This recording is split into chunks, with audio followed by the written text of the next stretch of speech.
Good evening 10th standard students. இன்றைக்கி நம்ம 10th economics 4th லெசனில் கவர்மெண்ட் அண்ட் டாக்ஸஸ்,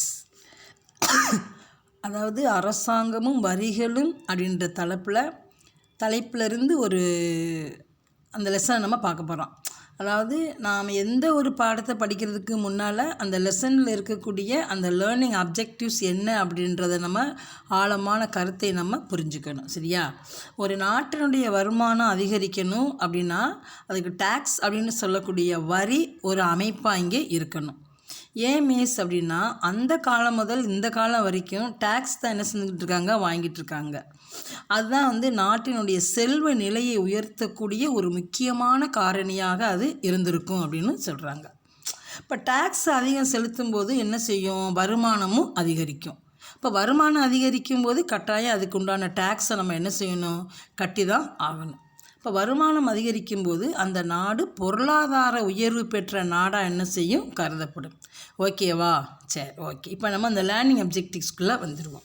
இப்போ ஃபஸ்ட்டு லேர்னிங் அப்ஜெக்டிவில் ஃபஸ்ட்டு என்ன சொல்கிறாங்கன்னா, to understand the role of the government and development policies.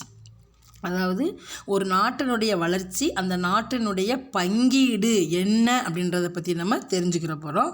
To gain knowledge about tax and its types. அதாவது gain knowledge, எதன் மூலமாக நம்ம அறிவை பெறுறோம், டேக்ஸ் அப்படின்னு சொல்லக்கூடிய வரி, அதனுடைய வகைகள், அதை பற்றியும் நம்ம இதில் பார்க்க போகிறோம். அப்புறம் to study how is tax levied. அதாவது டேக்ஸு அப்படின்னா என்ன, அதனால் என்னென்ன மாதிரியான வரி விதிப்புகள்லாம் இருக்குது அப்படின்றத பற்றி இதில் நம்ம பார்க்க போகிறோம். சரிங்களா? இப்போ டைப்ஸ் ஆஃப் டேக்ஸு, அப்படி டைரக்ட் இன்டைரக்ட் டேக்ஸ் அதெல்லாம் இருக்குது. நம்ம இப்போ ஃபஸ்ட்டு 2 ஹெட்டிங் மட்டும் நம்ம பார்க்க போகிறோம். இதில் role of government in development policies அப்படின்றத ஃபஸ்ட்டு கொடுத்துருக்காங்க. இப்போ நமக்கு இந்த இன்ட்ரோடக்ஷனை பாருங்களேன் பாப்பா. The taxes levied by government for the development of the state's economy. The revenue of the government depend upon direct and indirect taxes. அதாவது ஒரு நாட்டின் பொருளாதாரத்தை முன்னேற்றம் அடைய செய்வதற்கு அரசாங்கத்தால் வரி விதிக்கப்படுது. அதில் அந்த அரசின் வருமானம் ஒரு டைரக்டாகவும் இருக்கலாம் அல்லது இன்டைரக்டாகவும் இருக்கலாம். இப்போ எல்லாம் என்ன பண்ணுறாங்க, ஜிஎஸ்டி, குட்ஸ் அண்டு சர்வீஸ், அதாவது பண்டங்கள் மீதும் பணிகள் என்னென்ன வேலை பார்க்குறாங்களோ அந்த சம்பளம் அவங்களுக்கு எவ்வளவு கிடைக்குதோ அதன் மூலமாகலாம் என்ன செய்கிறாங்க, வரி விதிக்கப்படுறாங்க. அந்த வரியை கட்டாயமாக என்ன செஞ்சதே ஆகணும், நம்ம கட்டிதே ஆகணும். இதை என்னன்னு சொல்கிறாங்கன்னா, ஒரு நிதி ஆதாரங்களை திரட்டுதல், அதாவது ஃபினான்சியல் ரிசோர்ஸஸ். அதாவது ஒரே இதில் அந்த டேக்ஸை கலெக்ட் பண்ணாமல் வேறு வேறு நிலைகளில் என்ன செய்கிறது, அந்த டேக்ஸை கலெக்ட் பண்ணி இருந்திருப்பாங்க. இப்போது role of government in development policies, அதாவது வளர்ச்சி கொள்கையில் நம்ம கவர்மெண்ட்டோடைய பங்கீடு என்னென்னவா இருக்கும். இப்போ ஃபஸ்ட்டு என்ன சொல்கிறாங்கன்னு பாருவே அழகா, டிஃபென்ஸ் அப்படின்னாவே நமக்கு அது தெரிஞ்சிருக்கும். The defence is and essential security functions and maintaining defensive forces அப்படின்னு நம்ம இதை சொல்லலாம். அதாவது ஒரு நாட்டினுடைய அரசரோ அல்லது அமைச்சரோ அந்த நாட்டை பாதுகாக்கிறதா அவங்களுடைய வேலையாக இருக்கும். அப்போ மக்களை பாதுகாக்கிறதுக்காக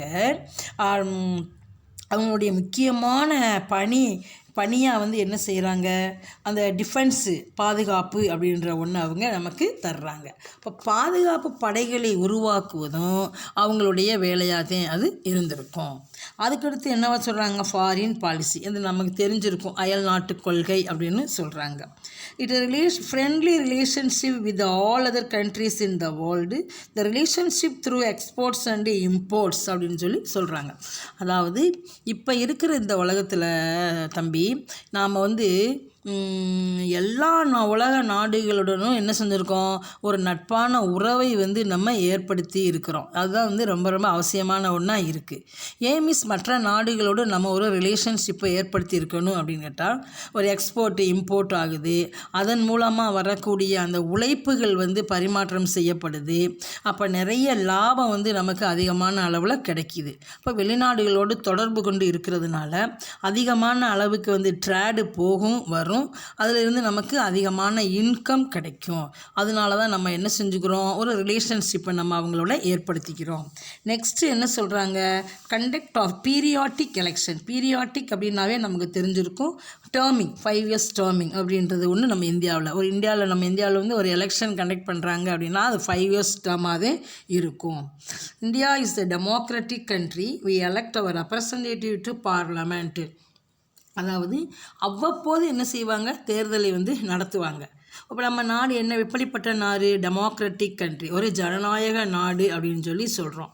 அப்போது இந்த சென்ட்ரல் கவர்மெண்ட்டு என்ன செய்யுது, நிறைய சட்டங்கள், நிர்வாக அமைப்புகளை என்ன செய்யும், உருவாக்கி 2 சட்ட அமைப்புகளுக்கும் அது என்ன செய்யும், எலெக்ஷனை வந்து கண்டக்ட் பண்ணும். இப்போ சென்ட்ரல் கவர்மெண்ட்டு என்ன மாதிரியான அரசு சட்டங்களை ஏற்படுத்துறது, நிர்வாக அமைப்புகளை ஏற்படுத்துறது மாதிரி ஸ்டேட் கவர்மெண்ட்டும் என்ன செய்யும், உள்ளாட்சி மன்றங்கள் அப்படின்னு சொல்லக்கூடிய லோக்கல் கவர்மெண்ட்டுக்கு தேர்தலை வந்து நடத்திக்கிறோம். இதுதான் வந்து அவ்வப்போது தேர்தல்களை வந்து நடத்துறது. அதுக்கடுத்து லா அண்டு ஆர்டர் அப்படின்னு சொல்கிறாங்க. சட்டம் மற்றும் ஒழுங்கு அப்படின்னு சொல்கிறாங்க. இந்த law and order numerous laws to protect our rights. அதாவது நம்ம மேலே பார்த்தோம்ல, எலெக்ஷன்லாம் கண்டக்ட் பண்ணுவாங்க. அது வந்து 5 இயர்ஸ் டேர்மாக இருக்கும். சென்ட்ரல் கவர்மெண்ட் எப்படி டீல் பண்ணுறது மாதிரி தான் ஸ்டேட் கவர்மெண்ட்டு வந்து எலெக்ஷனை வந்து கண்டக்ட் பண்ணுவாங்க. அதுபோல் தான் இந்த சென்ட்ரல் கவர்மெண்ட்டு என்ன செய்யுது அப்படின்னு சொன்னோம்னாக்க, இந்த சட்டம் ஒழுங்கு முறைகளையும் அது என்ன செய்யுது, கண்டக்ட் பண்ணி வரும். அப்போ என்ன ஆகும், அந்த ஸ்டேட் கவர்மெண்ட் அல்லது சென்ட்ரல் கவர்மெண்ட்டு நமது உரிமைகள், சொத்துக்களை பாதுகாக்கிறது, பொருளாதாரம் மற்றும் சமூகத்தை ஒழுங்குபடுத்துவது, இது மாதிரி ஏராளமான சட்டங்களை அது என்ன செய்யும், இயற்றி கொண்டு வரும். அதோடு மட்டும் இருக்காது, அந்தந்த ஸ்டேட்டில், அந்தந்த மாநிலங்களில் காவல்துறையை நிர்வகிக்கக்கூடிய பொறுப்பையும் இந்த ஸ்டேட் கவர்மெண்ட் என்ன செய்யும், அக்செப்ட் பண்ணிக்கிறோம். அப்போ அங்கே என்ன செய்யும், அந்த லா அண்டு ஆர்டர் என்னென்ன முறையான அந்த சட்ட திட்டங்களை வந்து கொண்டு வர்றது அப்படின்றதையும் அது என்ன செய்யும், கொண்டு வந்திருக்கும். அதுக்கடுத்து public administrations and provisions of public goods, the economy and society through various department. The local government provide public goods like local roads, drainage, drinking water and the waste collections and disposal. நமக்கு public administration அப்படின்னா என்னது, பொது நிர்வாகம்னு அர்த்தம். Provisions of public goods அப்படின்றது என்னது, பொது பண்டங்களை வந்து வழங்குறது. அது என்ன பொது பண்டங்கள் அப்படின்றத பாரு. நம்ம கவர்மெண்ட் என்ன செய்யுதுன்னா, நிறைய வேறு பல்வேறு துறைகள் மூலம் என்ன செய்யுது, பொருளாதாரத்தையும் சமூகத்தையும் நிர்வகிக்கும். அது என்னென்ன அப்படின்னு பார்த்தோம்னா,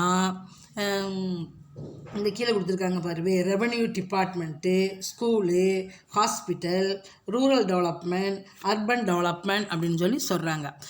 வருவாய்த்துறை, பள்ளிகள், மருத்துவமனைகள், கிராம வளர்ச்சி, நகர்ப்புற வளர்ச்சி, இதெல்லாம் வந்து நம்ம என்ன செய்யலாம், இந்த பல்வேறு துறைகள் மூலமாக என்ன செய்யுது, ஒரு நிர்வாகம் பண்ணும். அது தவிர பொது பண்டங்களை எப்படி அவங்க வந்து கொடுப்பாங்க அப்படின்னா, ஒரு எக்ஸாம்பிளாக சொல்லலாம் அப்படின்னாக்க, இப்போ ஒரு இலவசமாக என்ன செய்வாங்க, ஒரு ரேஷன் பொருள்கள்லாம் நம்ம வாங்குகிறோம்.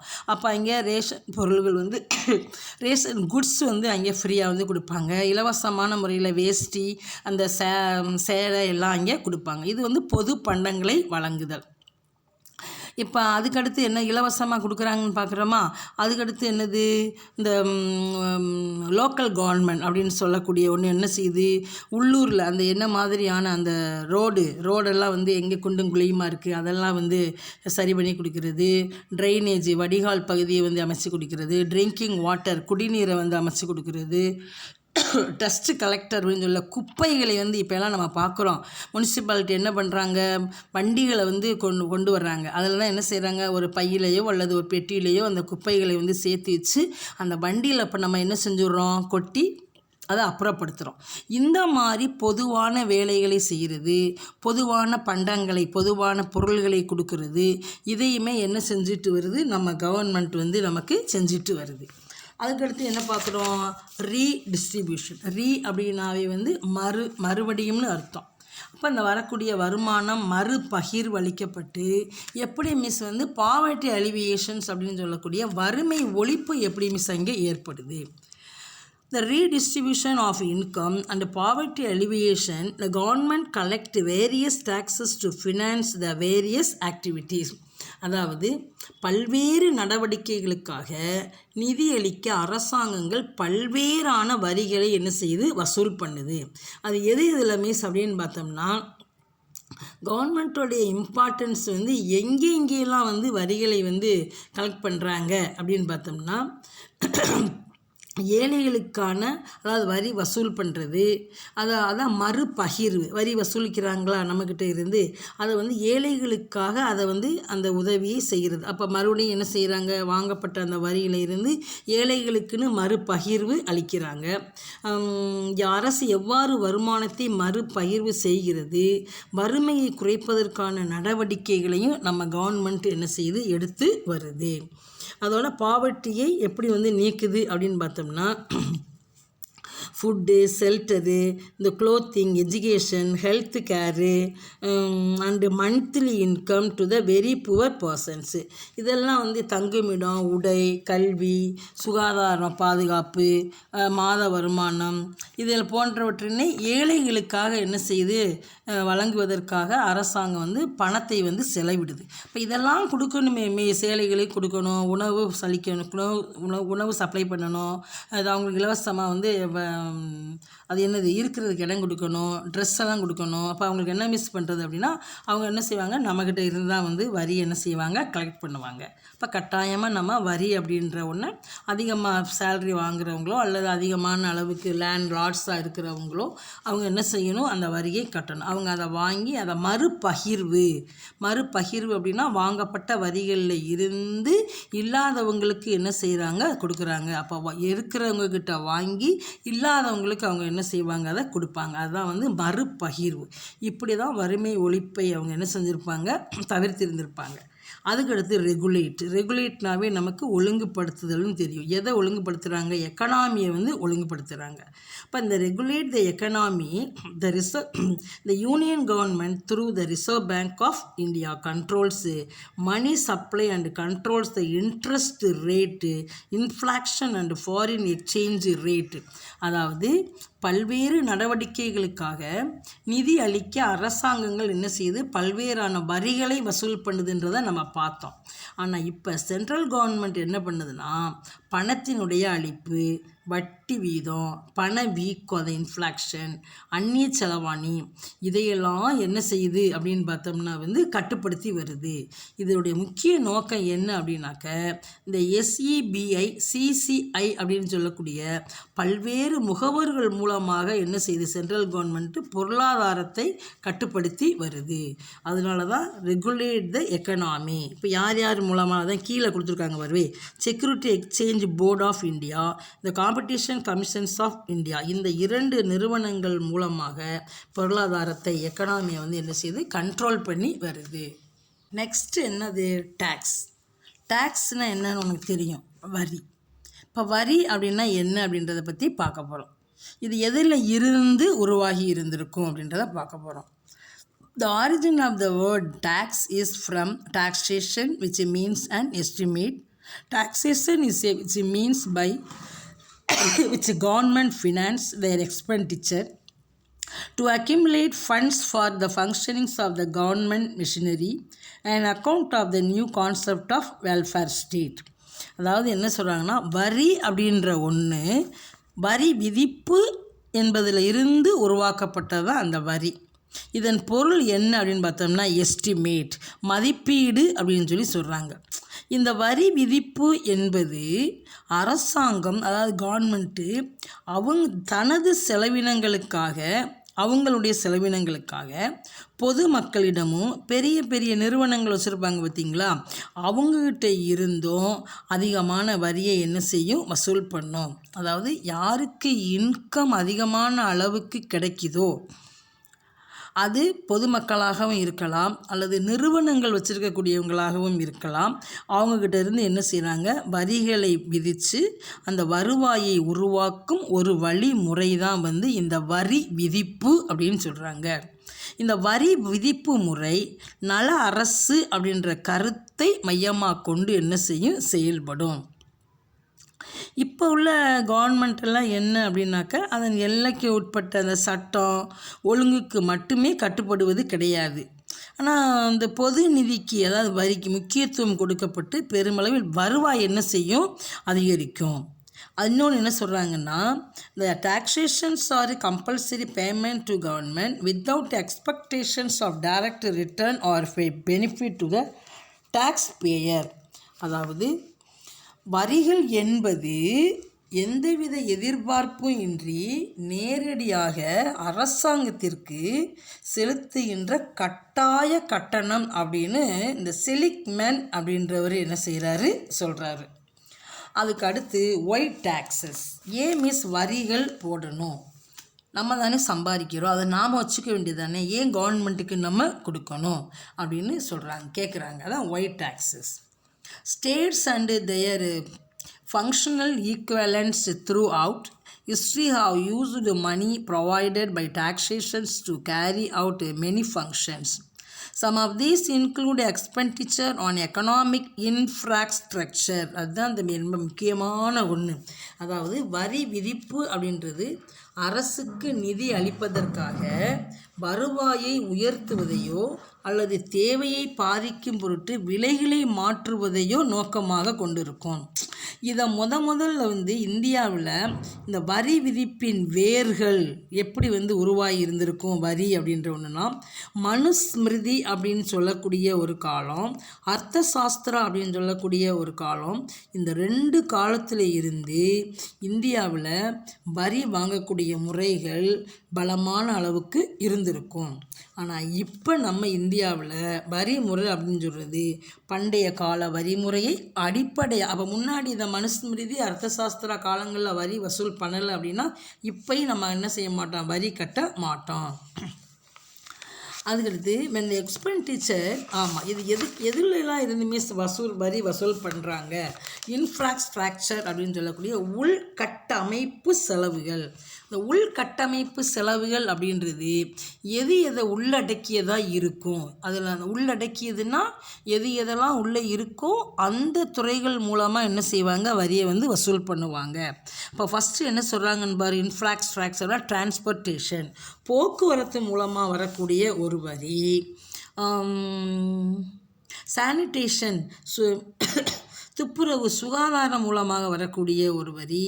பப்ளிக் சேஃப்டி மூலமாக பொது பாதுகாப்பு, இராணுவம், சயின்ஸ் அறிவியல் ஆராய்ச்சி, கலாச்சாரம், இன்னொன்று என்னது கலைகள், பப்ளிக் ஒர்க்கு அப்படின்னு சொல்லக்கூடிய பொது பணிகள், அப்புறம் வந்து பொது காப்பீடு, அதாவது இந்த பப்ளிக் இன்சூரன்ஸு. இது மூலமாகலாம் என்ன செய்கிறாங்க, கொஞ்சம் கொஞ்சமாக வந்து டேக்ஸை வந்து கலெக்ட் பண்ணுவாங்க. டக்குன்னு ஒரே இடத்துல வந்து நம்ம வாங்குறது கிடையாது. பலதரப்பட்ட பல்வேறு நிறுவனங்கள் மூலமாக தான் நம்ம என்ன செய்கிறோம், இந்த வரியை வந்து நம்ம வாங்குகிறோம். இப்போ ஒயிட் டேக்ஸஸ் அப்படின்றது ஏன் வரி விதிக்கப்படுதுன்னா, இந்த இன்ஃப்ராஸ்ட்ரக்சர் அப்படின்னு சொல்லக்கூடிய உள்கட்டமைப்புகளாக இருக்கக்கூடிய டிரான்ஸ்போர்ட்டேஷன், சானிடேஷன்ஸ், பப்ளிக் சேஃப்டி, எஜுகேஷன், இது மூலமாகலாம் என்ன செய்கிறாங்க வந்து வரியை வாங்குகிறாங்க நம்ம கவர்மெண்ட்டு. அதுக்கடுத்து when expenditure exceed tax revenue government accumulated debt, அதாவது இந்த செலவு வரி வருவாயை விட அதிகமாக இருக்கும்போது ஒரு அரசாங்கம் கடனை என்ன செய்யும், திரட்ட ஆரம்பிக்கும். ஆமாம், இப்போ நம்ம பார்க்குறோம் நிறைய வந்து நம்ம தமிழ்நாடு கவர்மெண்ட்டே பயங்கரமான குழப்பமான சூழ்நிலையில் போய்கிட்டு இருக்கு. இப்போ உள்ள ஸ்டேஜ் பார்த்திங்கன்னா, ரூலிங் கவர்மெண்ட் ஒன்று சொன்னால் அடுத்த நிமிஷமே ஆப்போசிட் பார்ட்டியாக இருக்கிறது அவங்க ஏதாவது ஒன்று சொல்ல ஆரம்பிச்சிடுறாங்க. இப்போ இவங்க பக்கம் வந்து வின் பண்ணணும் அப்படின்னாக்கா அவங்க அதிகமான செலவு முறைகளே அவங்க என்ன செஞ்சதே ஆகணும். அப்போ அவங்ககிட்ட செலவு முறைகள் அவங்க செய்யும்போது அடுத்து அவங்க என்ன செய்வாங்க, இப்போ பொருள்கள் மீது என்ன செய்வாங்க, வரியை வந்து அதிகமாக போட ஆரம்பிச்சிருவாங்க. இப்போ அதனாலேயும் வரியோடைய அளவு என்ன செய்யும், கூட ஆரம்பிக்கும். The taxations in India has its root from the period of Manusmriti and Arthasastra. அதெல்லாம் நம்ம ஏற்கனவே பார்த்துட்டோம். இந்த அர்த்தசாஸ்திரா மனுஸ்மிருதி காலங்களில் இருந்து இதை என்ன செஞ்சுருக்காங்கன்னாக்க வரி வாங்கக்கூடிய நிலைமை அப்போது இருந்திருக்கு. அதுக்கடுத்து என்ன சொல்கிறாங்க அப்படின்னாக்க டைப்ஸ் ஆஃப் டாக்ஸஸ், அதாவது வரிகளுடைய வகைகள் என்னென்ன. நம்ம இந்தியாவில் தம்பி ஃபஸ்ட்டு 1860 வந்து வரி என்ன செஞ்சுருக்காரு, ஃப்ரான்ஸ் நாட்டை சேர்ந்த ஒருத்தர் சர் ஜேம்ஸ் வில்சன் அப்படின்ற ஒருத்தர் என்ன பண்ணியிருக்காருன்னா இந்த வரி விதிப்பு முறையை வெளியே கொண்டு வந்திருக்காரு. ஏன் கொண்டு வந்திருக்காருன்னா 1857 கிரேட் ரிவால்ட் அப்படின்னு சொல்லக்கூடிய வார் ஏற்படும்போது நிறைய இழப்புக்கள் ஏற்பட்டு இருந்திருக்கு. அந்த இழப்புக்களை ஈடுகட்டுறதுக்காகத்தான் 1860 வரி வசூல் பண்ணக்கூடிய முறைகளை என்ன செஞ்சுருக்காங்க, கொண்டு வந்திருக்காங்க. அந்த வரி வசூல் பண்ணக்கூடிய முறையினுடைய சிஸ்டம் இப்போ வரைக்கும் நம்ம என்ன செஞ்சுக்கிட்டே தான் இருக்கோம், வரிகளை வாங்கிக்கிட்டே தான் இருக்கோம். இப்போ டைப்ஸ் ஆஃப் டேக்ஸ், வரிகளுடைய வகைகள் என்னென்ன.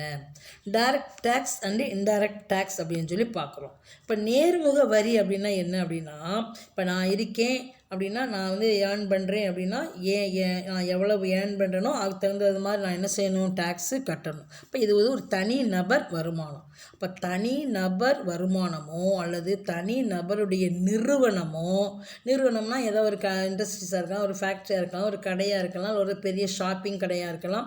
அந்த மாதிரி அவங்களுக்கு மீது நேரடியாக விதிக்கப்படக்கூடிய ஒரு வரி தான் வந்து டைரக்ட் டேக்ஸ். இதை வந்து எனக்கு பதிலாக வந்து நான் இன்னொருத்தரை போய் நீங்கள் என்ன செய்யுங்க, வரி கட்டுங்க அப்படின்னு நான் என்ன செய்ய முடியாது, சொல்ல முடியாது. இப்போ இந்த வரியை மற்றவர் மீது நம்ம என்ன செய்யாது, விதிக்க முடியாது. இப்போ நேர்முக வரி அப்படின்றது யார் மீது அந்த வரி விதிக்கப்பட்டு இருக்கோ அவர் தான் அந்த வரியை வந்து செலுத்தணும். இப்போ வரி செலுத்துபவர் தான் வரியுடைய சுமையை அக்செப்ட் பண்ணிக்கிறணும். இதை நேர்முக வரிகளை தான் எப்படி பிரிக்கிறாங்கன்னா 3 பிரிக்கிறாங்க. இன்கம் டேக்ஸு,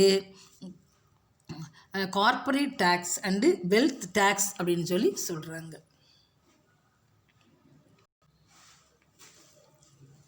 இப்போ direct tax, what are the three kinds of direct tax அப்படின்னு பார்த்தோம்னா 3 இருக்குன்னு பார்த்தோம். Income, corporate and wealth tax. இப்போ இன்கம் டேக்ஸ் அப்படின்னா என்ன, அது ஒரு வருமான வரி அப்படின்னு சொல்லி சொல்கிறாங்க. It is charge directly based on the income of a person. அதாவது இந்த வரி தனி நபர் பெறுகின்ற வருமானத்தினுடைய அடிப்படையில் செலுத்தப்படுகின்ற ஒரு வரி. இந்த வரி வசூலிக்கப்படும் விகிதம் வருமான அளவை பொறுத்து அமையும். ஒருத்தன் 10,000 வாங்குறாங்க அப்படின்னா அதுக்கு தகுந்தது மாதிரி டேக்ஸு, 40,000 வாங்குறாங்க அப்படின்னா அதுக்கு தகுந்தது மாதிரி டேக்ஸு. அப்போ எவ்வளவு சேலரியோ எவ்வளவு லாபம் வருதோ அதுக்கு தகுந்தது மாதிரியான டேக்ஸை வந்து கொடுப்பாங்க. அதுதான் இன்கம் டேக்ஸ். அதுக்கடுத்து கார்ப்பரேட் டேக்ஸ், அது வந்து நிறுவனங்கள் மூலமாக கிடைக்கக்கூடிய ஒரு வரி. நிறுவனங்கள் என்னது, பெரிய பெரிய கடைகள்லாம் இருக்குது பார்த்தீங்களா, அது மூலமாக கிடைக்கக்கூடிய வரி தான் வந்து இந்த கார்ப்பரேட் டேக்ஸ். இந்த கார்ப்பரேட் டேக்ஸில் என்ன சொல்கிறாங்கன்னா, பங்குதாரர்களிடம் வந்து தனி நிறுவனங்களாக இருக்கும் நிறுவனங்களுக்கு இந்த வரி என்ன செய்வாங்க, விதிப்பாங்க. அதாவது ஒரே இடங்களில் வந்து அந்த வரியை வாங்காமல் பல இடங்களில் என்ன செய்கிறது, அந்த வரியை வந்து வாங்குறது. அதாவது கடைகள் மூலமாக வாங்கலாம், அல்லது வெளிநாட்டுகளில் இருந்து நிறைய காசு சம்பாரித்து அனுப்புகிறாங்க, அவங்க இங்கே வந்து ஒரு நிறுவனங்களை வச்சுக்கிட்டு இருக்காங்க அப்படின்னாக்கா அந்த கடைகளில் வரக்கூடிய லாபங்கள் மூலமாகவும் அதை என்ன செய்யலாம், கலெக்ட் பண்ணலாம். அதுதான் வந்து கார்ப்பரேட் டேக்ஸ். இப்போ நம்ம இந்த டேப்லர் காலம் இருக்குது பாருங்களேன். இன்கம் லெஸ் தென் ₹50 crore, அதாவது 50 கோடிக்கும் குறைவாக வந்துச்சு அப்படின்னா ஃபார் இந்தியன் கம்பெனிஸில் எவ்வளவு 25% தான் கிடைக்கும். பட்டு ஃபாரின் கம்பெனிஸில் இருந்து வரக்கூடியதில் எவ்வளோ கிடைக்கும்? 40% கிடைக்கும். இப்போ நம்ம இந்தியாவை காட்டிலும் ஃபாரின் அப்படின்னு சொல்லும்போது அங்கே அதிகமான அளவுக்கு கிடைக்கும். அப்போ அவங்களுடைய ஏர்னிங் அங்கே அதிகமான அளவுக்கு இருக்குது. அது மாதிரி ஒரே டைம் ஒரே இடத்துல வாங்காமல் பல இடங்களில் கடைகளில் வாங்குறது, இண்டஸ்ட்ரீஸில் வாங்குறது, இந்த மாதிரி பெரிய பெரிய கடைகள் மூலமாக வாங்கக்கூடிய வரி தான் வந்து இந்த கார்ப்பரேட் டேக்ஸ். அதுக்கடுத்து வெல்த் டேக்ஸ் என்ன சொல்கிறாங்க? சொத்து வரி அப்படின்னு சொல்லுவாங்க. இப்போ எவ்வளவு சொத்துக்கள் லேண்ட் லாட்ஸ் எல்லாம் இருப்பாங்க, அவங்க ஒரு 50 ஏக்கர் வச்சுருப்பாங்க. இப்போ அவங்களுக்கு அதுக்கு தகுந்தது மாதிரி அவங்க என்ன செய்யணும்? அந்த வரியை வந்து அவங்க செலுத்தணும். அதே மாதிரி வீடு வச்சுருப்பாங்க, அந்த வீட்டுக்கு தகுந்தது மாதிரி அவங்க என்ன செய்யணும்? அந்த வரியை வந்து அவங்க கட்டணும். இப்போ எவ்வளவு லேண்ட் இருக்குது அப்படின்றதுக்காகவும் இந்த ஹவுஸ் டேக்ஸு, இப்போலாம் வந்து டேப்பு குழாய்க்கெல்லாம் என்ன செய்கிறாங்க? இப்போ தண்ணி நம்ம வந்து ஒரு நியர் அப்படின்னாக்க நம்ம எவ்வளவு யூஸ் பண்ணுறோம், அதுக்கு தகுந்தது மாதிரியான வரிகள் எல்லாத்தையும் என்ன செய்கிறாங்க? வசூல் பண்ணுறாங்க. இதுதான் வந்து நம்ம என்ன செய்கிறோம்? அந்த சொத்து வரி அப்படின்னு சொல்கிறோம். பொதுவாக வரி அப்படின்னாவே எந்த லேண்டுமே நம்மளுடையது கிடையாது. முன்னாடி மூதாதையர்கள் வந்து வச்சுருக்காங்க அப்படின்னாக்க கவர்மெண்ட்டோடைய பிளேசஸை தான் அவங்க வந்து என்ன செய்கிறாங்க? அதை ரொம்ப நாளாக யூஸ் பண்ணி அதை அப்புறமா அவங்க பேரில் வந்து அதை வச்சுக்குவாங்க. அப்போ எப்போவுமே நம்ம யூஸ் பண்ணுற அந்த லேண்டோ அல்லது மற்ற பிளேசஸோ வந்து கவர்மெண்ட்டோடைய தான்.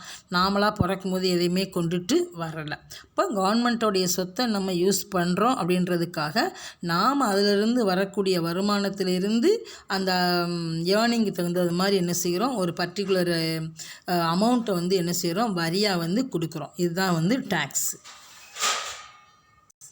நெக்ஸ்ட்டு என்ன பற்றி பார்க்க போகிறோம்? Indirect tax. இப்போ டைரக்ட் டேக்ஸில் என்னென்ன பார்த்தோம்? Income tax, corporate tax and wealth tax அப்படின்னு பார்த்தோம். இப்போ இன்டைரக்ட் டேக்ஸ்னு என்னது? மறைமுகமான வரி அப்படின்னு சொல்கிறாங்க. அது என்ன மறைமுக வரி அப்படின்னு பார்த்தோம் அப்படின்னா, ஒருவர் மீது விதிக்கப்பட்ட அந்த வரி சுமையை மற்றவருக்கு மாற்றப்பட்டால் அது மறைமுக வரி அப்படின்னு சொல்கிறாங்க. நம்ம புக்கில் பாருங்கள், இந்த burden of the tax can be shifted to others, it is an indirect tax. ஒருவரால் கட்டப்பட்ட ஒருவர் மீது விதிக்கப்பட்ட அந்த வரி மற்றொருவருக்கு மாற்றப்பட்டால் அதுதான் வந்து மறைமுக வரி. இதை வந்து வரி விதிக்கப்பட்டவர் ஒருவர் இருப்பார், வரியை சுமக்கிறவர் வேறு ஒருவராக இருப்பார். அதைத்தான் வந்து நம்ம இன்டைரக்ட் டேக்ஸ்ன்னு சொல்கிறோம். அதையே எப்படி பிரிச்சிருக்காங்க அப்படின்னு பார்த்தோம்னா, stamp duty, entertainment tax, excise duty அப்படின்னு பிரிச்சிருக்காங்க. அது என்ன ஸ்டாம்ப் டியூட்டி அப்படின்னாவே நமக்கு தெரிஞ்சிருக்கும்.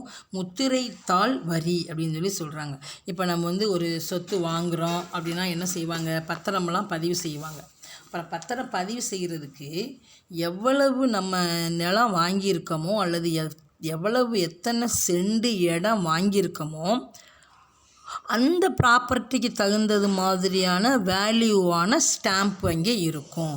அப்போ அந்த ஸ்டாம்ப்பு முத்திரை பதிக்கப்பட்ட ஒரு பேப்பராக இருக்கும். நீங்கள் பார்த்துருப்பீங்க, நம்ம வீடுகளெல்லாம் இருக்கும், கட்டாயம் இல்லாமல் இருக்காது. பத்திரங்கள் வச்சுருப்பாங்க நம்ம பேரண்ட்ஸ் எல்லாம். லேண்டு, நம்ம வயல், நம்ம வீட்டுக்கு இதுக்கு உண்டான பத்திரங்கள்லாம் வச்சுருப்பாங்க. அதில் மேலே பார்த்தோம்னா அந்த அந்த அது அந்த எவ்வளவு அமௌண்ட்டுக்கு வாங்குகிறோமோ அந்த வேல்யூவுக்கு உண்டான ஸ்டாம்பை வந்து என்ன செஞ்சுருப்பாங்க? அங்கே முத்திரை மாதிரி குத்தி வச்சுருப்பாங்க, பதிஞ்சே வச்சுருந்துருப்பாங்க. அதுதான் வந்து என்ன சொல்கிறாங்கன்னா முத்திரைத்தாள் வரின்றாங்க. இது எதுக்கு பயன்படுத்துவாங்க அப்படின்னாக்கா, மேரேஜ் ரிஜிஸ்ட்ரேஷன், ஒரு திருமணம் வந்து பதிவு செய்கிறாங்க அப்படின்னாக்க அங்கே வந்து அது பதிவு செய்கிற இடத்துல வந்து அந்த முத்திரைகள் பதிக்கப்பட்ட ஸ்டாம்ப்பு பதிக்கப்பட்ட அந்த பேப்பரில் என்ன செய்வாங்க? எழுதுவாங்க. அதோட டாக்குமெண்ட்ஸ் ரிலேட்டட் டு ப்ராப்பர்ட்டி. அதனால தான் இதை நம்ம முத்திரைத்தாள் வரி அப்படின்னு சொல்கிறோம். இன்னொன்று வந்து என்னது? Entertainment tax. உனக்கே தெரியும், என்டர்டெயின்மெண்ட் அப்படின்னாவே பொழுதுபோக்குன்னு அர்த்தம். இப்போ நம்ம சாதாரணமாக எங்கேயாவது போகிறோம், ஒரு பார்க்குக்கு போகிறோம், ஒரு எக்ஸிபிஷனுக்கு போகிறோம், ஈவன் ஒரு ஸ்போர்ட்ஸ் ஈவெண்ட்ஸ் ஏதாவது ஒரு பொருளை வாங்குகிறோம், ஒரு என்டர்டெயின்மெண்ட் ஒரு பொருளை வாங்கும்போதும் அதுக்கு என்ன செஞ்சுருப்பாங்க? வரி போட்டிருப்பாங்க. ஒரு பார்க்குக்கு போகிறோம், ஒரு சினிமா தேட்டருக்கு போகிறோம், அங்கெல்லாம் நமக்கு டிக்கெட் கொடுப்பாங்க. அதில் என்ன செஞ்சுருப்பாங்க, இன்க்ளூடிங் டாக்ஸிஸ் அப்படின்னு குடிச்சிருப்பாங்க. அப்போ நம்மகிட்ட காசு வாங்கும்போது அந்த டிக்கெட்டுக்கு உண்டான காசோட எதையும் சேர்த்து வாங்குறாங்க, டேக்ஸ் அப்படின்னு சொல்லக்கூடிய அந்த வரியையும் என்ன செய்கிறாங்க, சேர்த்து வாங்குறாங்க. அது நமக்கு எவ்வளோ வாங்கியிருக்காங்க, என்ன வாங்கியிருக்காங்கன்றது நமக்கு தெரியாது. இப்போ நம்ம எக்ஸாம்பிளாக வந்து அதான் சொல்கிறாங்க, ஒரு பொழுதுபோக்குக்காக ஒரு பூங்காவுக்கு போகிறோம், ஒரு கண்காட்சிக்கு போகிறோம், ஏன் ஒரு விளையாட்டு அரங்கத்துக்கே போகிறோம், இந்த ஒரு சர்க்கஸ் போடுற இடத்துக்கெல்லாம் நம்ம போகிறோம். அப்போ டிக்கெட் என்ன ஆகும், ஒரு 100 ருப்பி அப்படின்னாக்கா அதுக்குள்ளேயே வந்து இன்க்ளூட் பண்ணியிருப்பாங்க டேக்ஸ். அது வந்து நமக்கு தெரியாது. அப்போ நம்ம பொழுது போக்குறதுக்காக நம்ம என்ன செய்கிறோம், அந்த காசு கொடுத்து டிக்கெட்டை வாங்கி அங்கே போய் உட்காந்து நம்ம பார்க்கும்போது அதுக்கும் என்ன செய்வாங்க, அந்த வரியை வந்து போட்டிருப்பாங்க. தான் என்டர்டெயின்மெண்ட். அதுக்கு எக்ஸிஸ் டியூட்டி அப்படின்னா கலால் வரி அப்படின்னு சொல்லி சொல்லுவாங்க. அது வந்து என்னென்னா, ஒரே இடங்கள்லேருந்து அந்த பொருளுக்கு உண்டான வரியை கிடைக்காம வேறு ஒரு ஸ்டேட்லேருந்து இப்போ நம்ம ஸ்டேட்டுக்கு வருது அப்படின்னாக்க ஸ்டேட் டு ஸ்டேட்டு வரக்கூடிய பொருள்களுக்கு என்ன செய்வாங்க, வரி விதிப்பு செய்வாங்க. இப்போ எக்ஸாம்பிளாக பார்க்கோமே, இப்போ ஒரு டேபிள் செய்கிறோம் அப்படின்னாக்க நாமளே டேபிள் செய்ய மாட்டோம். அது எங்கேயோ ஒரு இடத்துல வந்து நமக்கு கிடைக்கிது. அப்போ அந்த பொருளுக்கு என்னென்ன வேணும், அவங்க மரம் வெட்டணும், அப்புறம் அதுக்கு ஒரு செய்கிறவர் வேணும். இப்படி நிறைய அந்த டேபிள் ஒரு பொருளாக செய்கிறதுக்கு அதிகமான செலவு தொகைகள் அவங்களுக்கு வந்திருக்கும். அப்போ அவங்க செலவு தொகைகளோட அவங்களுக்குன்னு லாபம் வரணும் பற்றியா, அதுக்குள்ளே என்ன செஞ்சுருப்பாங்க, ஊடால கொஞ்சம் ஒரு வரி மாதிரி ஒன்று என்ன செஞ்சுருப்பாங்க, அதுக்குள்ளே திணிச்சிருப்பாங்க. அதுதான் வந்து இங்கே கலால் வரி அப்படின்னு சொல்லி சொல்கிறாங்க. அப்போ ஒரு பொருளை செய்கிறதுக்கும் அந்த பொருளை வந்து வெளியே கொண்டு வந்து அந்த பொருள் உருப்படியான பொருளாக இருக்கும்போது காசு கொடுத்து நம்ம வாங்குகிறோம். அந்த காசு கொடுத்து வாங்குறதுக்குள்ளேயே என்ன செஞ்சுக்கிடுவாங்கன்னா ஒரு டேக்ஸ் அப்படின்ற ஒன்று என்ன செஞ்சுக்கிடுவாங்க, இன்க்ளூட் பண்ணிக்கிடுவாங்க. இது நமக்கு தெரியாது. ஒரு சினிமா தேட்டருக்கு போகிறோம், 50 ரூபான்னு சொல்லுவாங்க, காசு கொடுத்து நம்ம நேரம் என்ன செஞ்சுருவோம், போயிடுவோம். ஒரு பார்க்குக்கு போகிறோம், காசு கொடுத்துட்டு நிறைய அங்கே பார்க்கத்தையும் போகும். இப்போ இந்த மாதிரி மறைமுகமான வரிகள் மூலமாகவும் கவர்மெண்ட்டுக்கு என்ன செய்யுது, கவர்மெண்ட்டு மறைமுகமான வரிகளையும் என்ன செய்யுது, போடுது. விளைஞ்சா. அதுக்கடுத்து குட்ஸ் அண்டு சர்வீஸ் டேக்ஸ். இது நமக்கு தெரிஞ்சிருக்கும். Goods and service tax is one of the indirect tax. அதாவது